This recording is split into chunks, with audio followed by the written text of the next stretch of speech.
뉴스 속으로 훅 파고드는 시간, 훅뉴스 CBS 심층 취재팀의 새 식구입니다. 박초롱 기자 어서 오세요. 안녕하세요. 훅뉴스에 합류를 하셨는데 네. 오늘 가지고 오신 소식은 그 얼마 전 있었던 대형 항공사 승무원의 극단적 선택, 네. 이야기를 좀 깊게 취재해 보셨다고요? 네, 저도 그렇지만요. 많은 분들이 안타까움을 느끼셨을 겁니다. 특히 항공업계는 정부의 특별 고용 지원 대상이었던 터라서 의아함을 느꼈던 분들도 많을 거고요. 저도 굉장히 의아했어요. 승무원인데다가 안정적인 직업을 가지고 있던 그런 분인데다가 정부의 지원 대상이 되면은 상당 부분을 보전받을 수 있을 텐데 생활고 언뜻 이해가 안 가더라고요. 네. 앞서서 정부는 코로나19로 인해서 직격탄을 맞은 8개 분야 항공업 포함이죠. 네. 특별 고용 지원 대상 업종으로 선정을 했습니다. 네. 이게 뭐냐면요. 어렵지만 해고를 하지 말고 고용을 유지를 해라.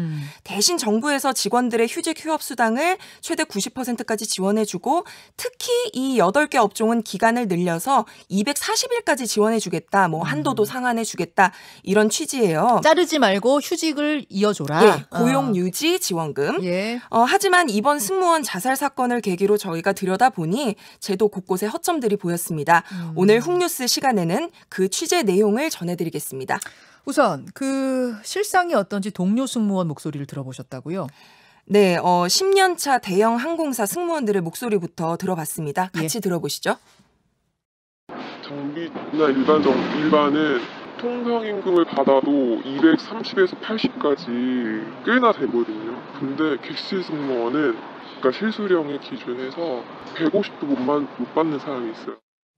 이게 지금 현직 스튜어디스 목소리인 거죠. 네. 그러니까 일반 직원은 230만 원에서 270만 원까지 받지만 승무원은 월급을 150만 원도 못 받는다고요? 예, 지금 현재 그렇다는 거고요. 이게 사실 일반인들이 생각했을 때 특별 고용 유지 지원 업종이니까 그간 자기가 받던 월급의 90%를 받을 것 같잖아요. 예. 근데 알고 보면 수당을 뺀 기본급의 최대 90%가 지원이 되는 것이기 때문에 근로자로서는 터무니없이 적은 액수를 받을 수밖에 없다는 거죠. 그 사람이 받던 것 기준으로 했을 때는 네, 터무니없다. 예, 항공사 안에서도 특히 승무원들은 조종사나 정비 같은 다른 직군보다 기본급이 상당히 적은 임금 구조거든요. 네.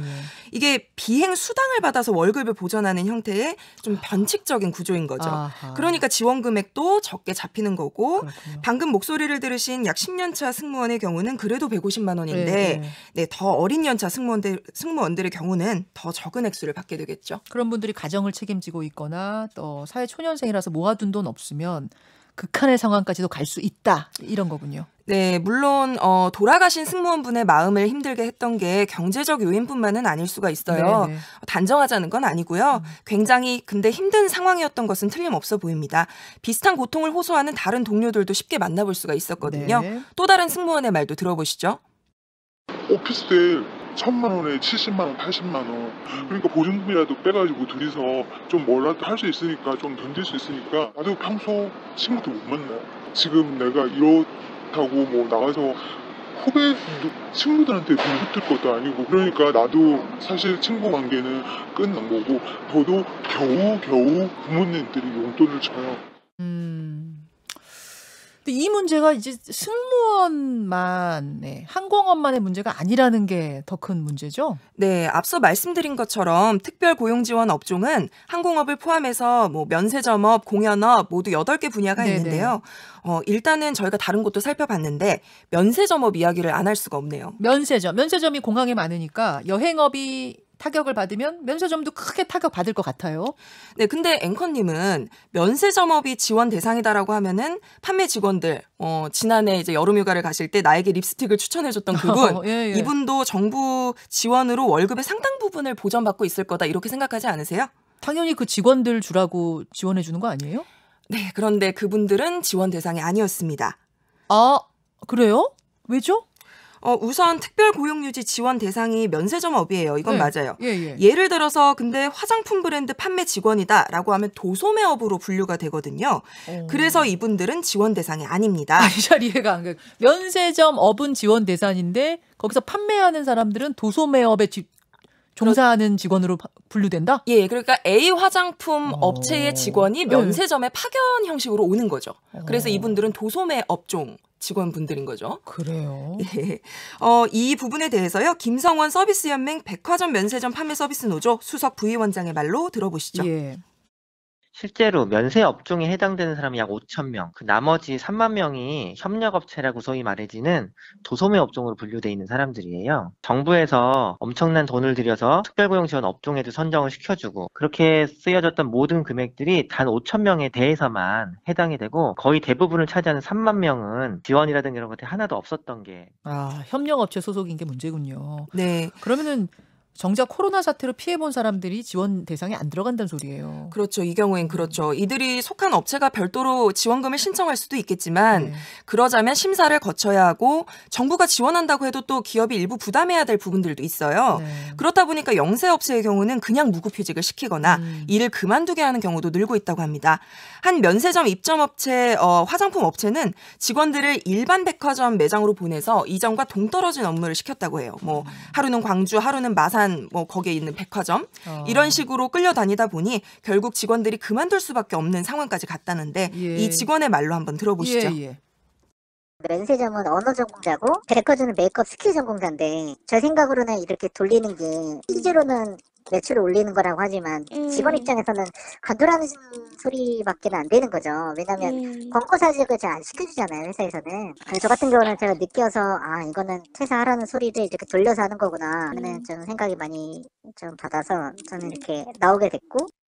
그 밖에서는 지원금이 다 이런 분들한테 돌아가는 줄 알았는데 그게 아니라는 거 좀 놀라운데 공연 예술업계도 코로나 타격 심하잖아요. 그쪽도 특별고용 지원 업종으로 지정이 됐고 그 배우들 사정은 어떻습니까? 배우분들은 사실 어딘가에 소속이 돼서 월급을 받는 분들이 아니다 보니까요. 네. 사업주가 신청을 해서 근로자에게 지급이 되는 특별고용 유지 지원 대상에 원래부터 해당되지가 않습니다. 예, 저희가 만난 한 배우분 이야기 들어보실게요. 예. 사실상 그런 고용유지지원금을 받을 수 있는, 그 지원을 받을 수 있는 사람들이 제한이 많이 되거든요. 연기를 하시고 플레이를 하시는 분들은 노사관계가 성립이 안 되는 경우가 많거든요. 고용유지지원금의 취지를 보자면 정말 받아야 될 사람은 많이 받지 못하고. 네, 이제 이런 분들 같은 경우에 물론 그렇게 생각하실 수 있을 것 같아요. 그래도 이나마도 받는 게 어디냐. 근데 대부분 회사에서 겸업 금지 조항이 있잖아요. 그래서 네. 지원을 받으면서 다른 경제활동을 일절 할 수 없는 경우가 굉장히 많고요. 숨진 승무원도 이제 다른 일을 구할 수 없어서 더 어려움을 겪었다는 얘기도 있고요. 그렇다 보니까 몰래 아르바이트를 하시는 분도 있고요.